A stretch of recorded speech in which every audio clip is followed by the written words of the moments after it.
한번 상상해 보십시오. 깊은 밤, 아내는 옆에서 평온한 숨결을 내쉬며 따뜻하게 기대어 있는데 정작 남편의 몸은 아무런 반응을 보이지 않습니다. 손길을 주고 마음을 다해 애써 보아도 예전처럼 불타오르지 않습니다. 오히려 침묵과 어색함만이 방 안을 가득 채웁니다.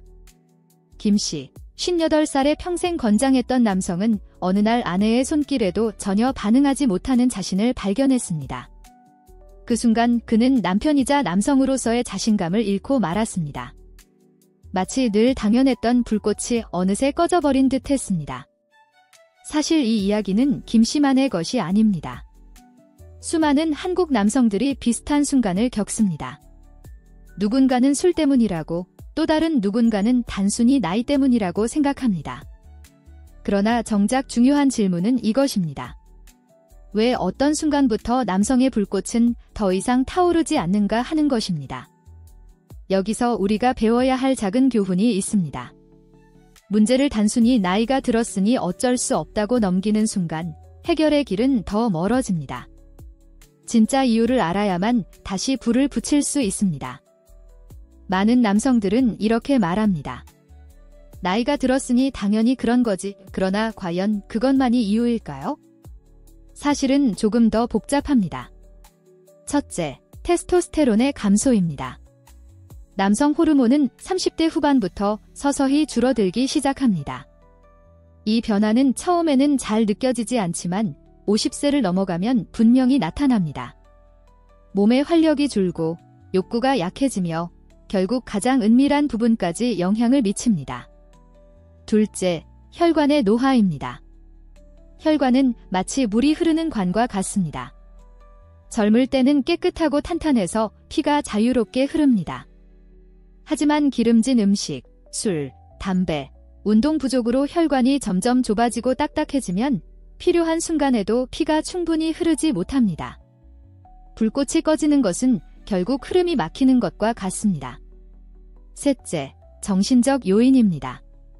스트레스와 불안, 과중한 업무는 코르티솔이라는 호르몬을 높입니다. 이 호르몬은 남성 호르몬을 억제하고 욕구를 사라지게 합니다. 하루하루 쌓이는 긴장이 결국 침실에서도 그림자를 들이우는 것입니다. 예를 들어 이 씨, 55세는 직장에서 과중한 스트레스를 받으며 야근을 반복했습니다. 어느 순간부터 그는 아내와의 시간에 아무런 반응을 보이지 못했습니다. 검사 결과 특별한 질환은 없었지만 호르몬 수치가 낮아지고 혈압은 높아져 있었습니다. 나이보다 생활 습관과 정신적 압박이 원인이었던 것입니다. 우리가 배울 수 있는 교훈은 분명합니다. 불꽃이 꺼지는 것은 단순히 나이가 많아졌기 때문이 아니라 호르몬, 혈관, 생활 습관, 그리고 마음까지 얽힌 결과입니다.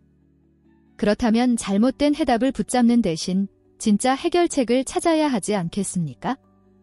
많은 남성들은 불꽃이 사라지자마자 약국으로 달려갑니다. 파란 알약, 수입 보충제, 마카, 각종 건강식품까지. 이것만 먹으면 다시 청년처럼 될 거야 라는 기대를 품고 수백만 원을 쓰기도 합니다. 하지만 결과는 어떨까요? 처음엔 잠깐 불이 붙는 듯하지만 곧 심장이 두근거리고 얼굴이 붉게 달아오르며 두통과 어지럼증 같은 부작용이 찾아옵니다. 결국 침실은 다시 차갑게 식고 자신감은 더 깊이 꺼져버립니다. 박 씨, 62세는 은퇴 후 아내와 행복한 시간을 보내고 싶어 여러 보충제와 비아그라까지 시도했습니다. 처음 몇 번은 괜찮았지만 이후 가슴 두근거림과 어지럼증으로 병원에 실려갔습니다. 그는 말했습니다. 저는 단지 아내와 함께 있고 싶었을 뿐인데 결국 병원 신세만 지게 됐습니다. 이 사례가 보여주는 건 분명합니다. 약은 순간적으로 불을 붙일 수 있지만 불꽃을 지탱할 나무와 연료가 없다면 금세 꺼질 수밖에 없습니다. 약에 의존하는 것은 마치 구멍난 항아리에 물을 붓는 것과 같습니다. 우리가 배워야 할 작은 교훈은 이것입니다. 불꽃을 되살리려면 임시방편의 약이 아니라 근본적인 원인을 다스려야 한다는 것입니다. 이제 우리는 그 답을 자연 속에서 찾아야 합니다. 그 해답이 바로 작은 뿌리, 생강입니다. 작은 뿌리 하나가 어떻게 남성의 삶을 바꿀 수 있을까요? 바로 생강 이야기입니다. 옛날부터 한의학에서는 생강을 귀한 약재로 여겨왔습니다. 몸을 따뜻하게 하고 기운을 보충하며 막힌 길을 뚫어준다고 믿었습니다. 겨울철국이나 탕에 빠지지 않고 들어가는 이유도 바로 그 따뜻한 힘 때문이었습니다. 현대과학은 이 전통을 뒷받침합니다. 생강에는 진저롤과 쇼가올이라는 특별한 성분이 들어있습니다. 이 성분들은 혈관을 넓히고 염증을 가라앉히며 혈액이 원활히 돌도록 돕습니다. 막혀있던 관에 물줄기가 세차게 흘러드는 것과 같은 원리입니다. 예를 들어 최 씨 59세는 고혈압으로 혈관이 점점 좁아지고 활력이 줄어들던 사람이었습니다. 하지만 매일 아침 생강차를 마시고 식사에 생강을 곁들이면서 몇 주 만에 손발이 따뜻해지고 아내와의 시간에도 자신감을 되찾았습니다. 비아그라가 전등 스위치처럼 순간적으로 불을 켜는 것이라면 생강은 아침 햇살과 같습니다. 서서히 몸을 덮이고 무리 없이 지속적인 힘을 줍니다. 무엇보다도 부작용이 거의 없다는 것이 큰 장점입니다. 여기서 배울 수 있는 교훈은 간단합니다. 작은 뿌리 하나가 단순한 향신료를 넘어 남성의 불꽃을 다시 일으키는 자연의 선물이 될 수 있다는 것입니다. 이제 우리는 구체적으로 어떻게 이 생강을 활용할 수 있을지 살펴봐야 합니다. 생강이 좋은 건 알겠는데 어떻게 써야 할까요? 막연히 국에 넣거나 가끔 차로 마시는 정도로는 충분하지 않습니다. 올바른 방법을 알면 오늘 밤부터도 변화를 느낄 수 있습니다. 첫 번째 방법은 아주 간단합니다. 얇게 썬 생강 한 조각을 그대로 씹는 것입니다. 관계 전 약 1시간쯤 미리 씹어두면 입안에서 시작된 따뜻함이 목으로 그리고 온몸으로 퍼져나갑니다. 이때 생강은 작은 불씨처럼 잠들어 있던 기계를 깨우는 역할을 합니다. 다만 위장이 약한 분들은 자극을 느낄 수 있으니 주의해야 합니다. 두 번째 방법은 생강차입니다. 하지만 그냥 생강만 넣는 것이 아닙니다. 생강을 뜨거운 물에 우려내고 꿀 한 숟가락과 레몬즙 몇 방울을 더하는 것입니다. 이렇게 하면 혈액순환을 돕는 생강, 에너지를 주는 꿀, 혈관을 보호하는 레몬이 조화를 이루어 몸을 속 깊이 따뜻하게 해줍니다. 실제로 이씨 60세 부부는 매일 저녁 이 차를 함께 마시며 건강과 친밀감을 동시에 회복했다고 말했습니다. 세 번째 방법은 일상 식사 속에 자연스럽게 녹여내는 것입니다. 미역국에 넣어도 좋고 삼계탕에 인삼과 함께 더해도 좋습니다. 생선찜에 대파와 함께 넣으면 비린내를 잡아주고 혈관 건강에도 도움이 됩니다. 두부국에 몇 조각만 넣어도 단백질과 함께 몸의 균형을 잡아주지요.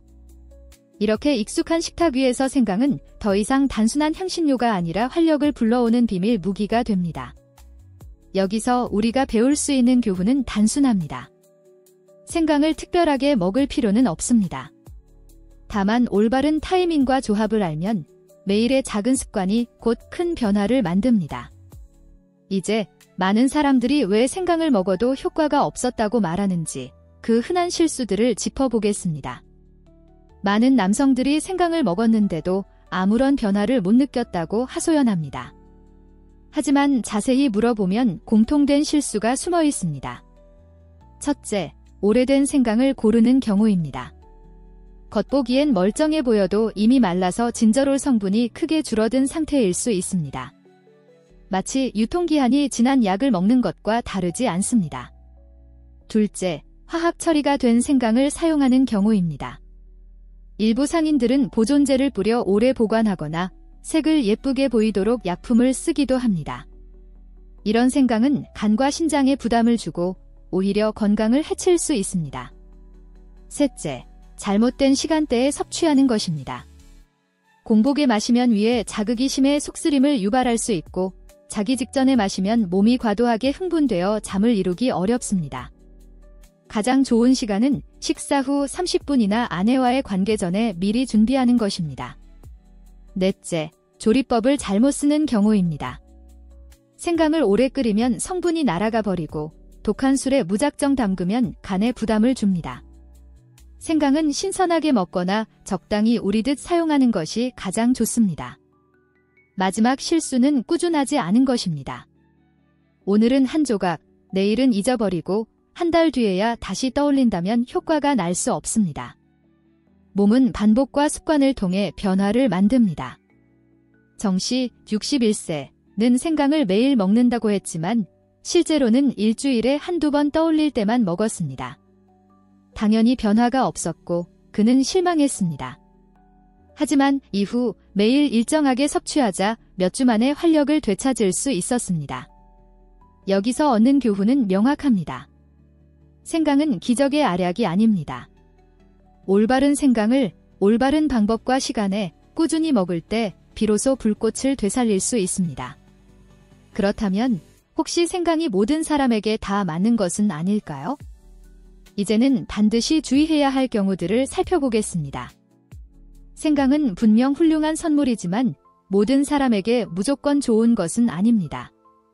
어떤 분들에게는 오히려 독이 될 수도 있습니다. 첫째, 고혈압이나 심혈관 질환을 앓고 있는 분들입니다. 생강은 혈액을 더 잘 흐르게 하지만 이미 혈관이 약하거나 약으로 조절 중인 경우에는 갑작스러운 변화가 위험을 부를 수 있습니다. 출혈이나 어지럼증 같은 부작용이 나타날 수 있기 때문입니다.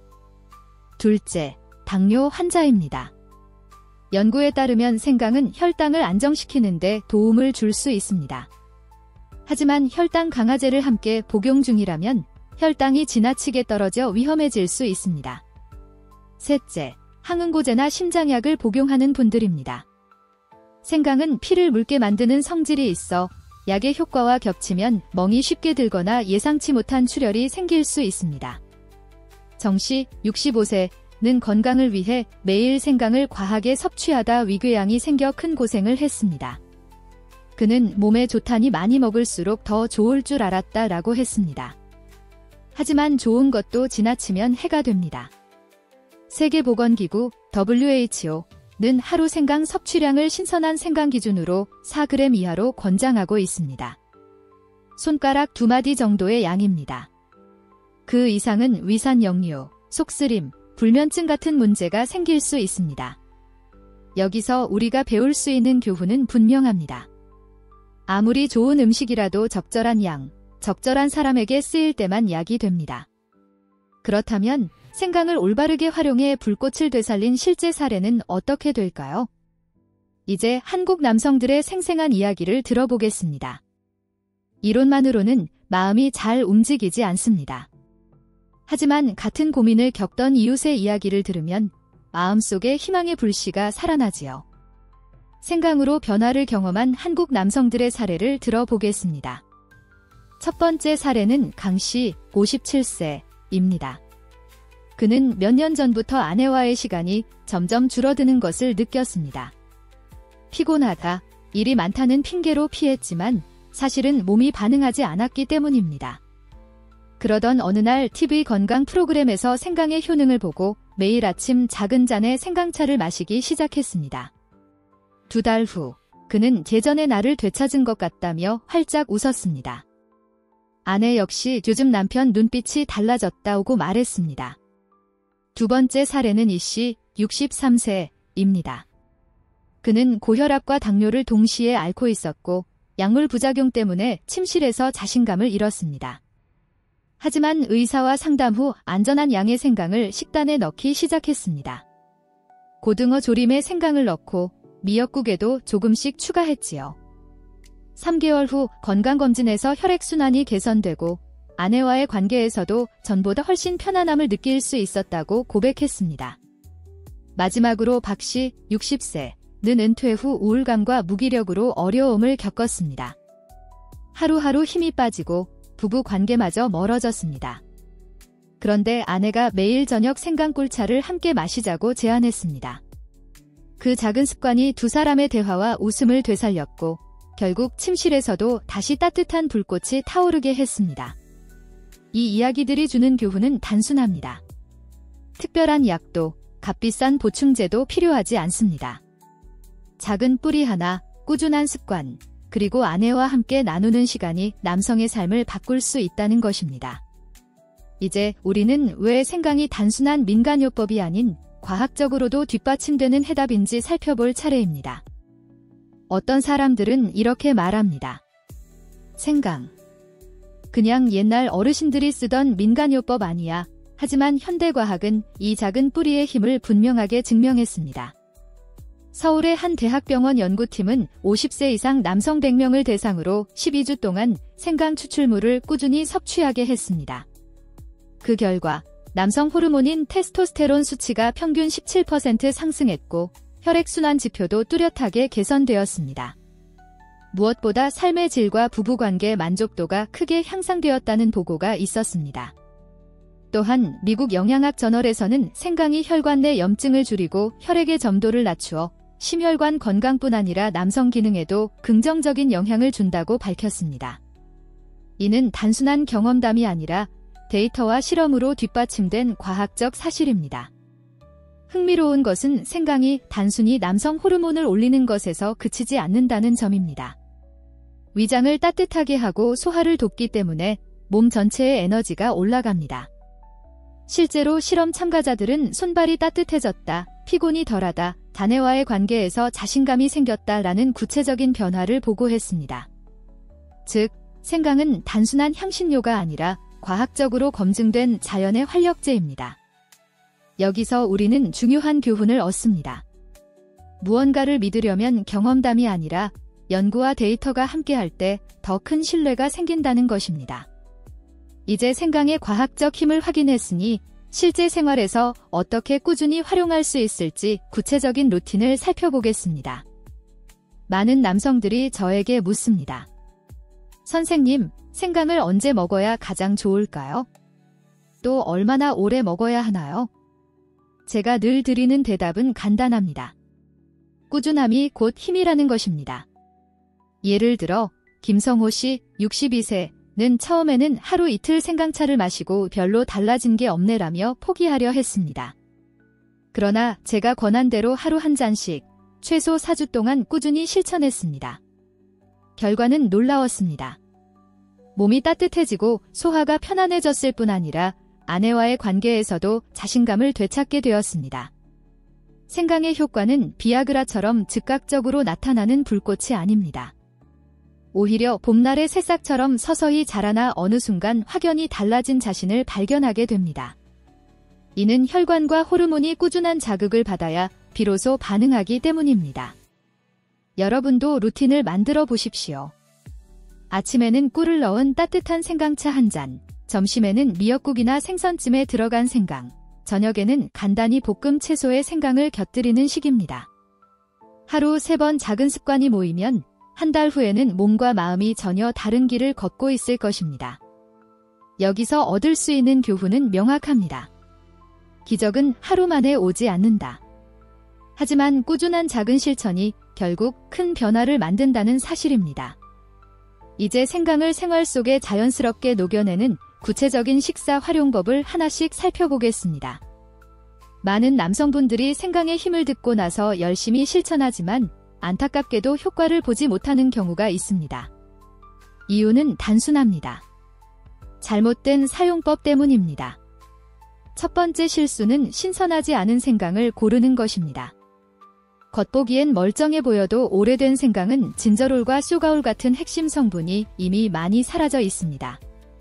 결국 아무리 먹어도 효과가 미미할 수밖에 없습니다.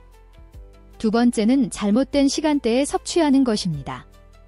아침에 공복에 생강차를 마시면 속쓰림이 생길 수 있고 잠자기 직전에 마시면 몸이 과도하게 자극되어 불면을 겪을 수 있습니다. 가장 좋은 시간은 식사 후 혹은 아내와의 관계 전 1시간입니다. 세 번째 실수는 과다 섭취입니다. 효과를 빨리 보고 싶다는 마음에 하루에 여러 뿌리를 씹는 경우가 있는데 이는 위를 자극하고 역류성 증상이나 불면을 유발할 수 있습니다. WHO도 하루 생강 섭취량을 신선한 생강 기준 4g 이하로 권고하고 있습니다. 마지막으로 꾸준하지 못한 사용입니다. 오늘은 마시고 내일은 잊어버리고 한 달 뒤에야 다시 생각난다면 몸은 변화를 만들 기회를 얻지 못합니다. 작은 불꽃이 활활 타오르기 위해서는 꾸준한 바람과 연료가 필요합니다. 여기서 얻는 교훈은 분명합니다. 좋은 방법도 잘못 사용하면 무용지물이라는 사실입니다. 이제 우리는 이 실수들을 피하면서 생강을 안전하게 즐기기 위해 반드시 알아야 할 주의사항을 함께 살펴보겠습니다. 생강은 분명히 강력한 동반자이지만 모든 사람에게 무조건 안전한 것은 아닙니다. 그렇기 때문에 몇 가지 주의사항을 반드시 기억해야 합니다. 첫째, 특정 질환이 있는 분들은 주의해야 합니다.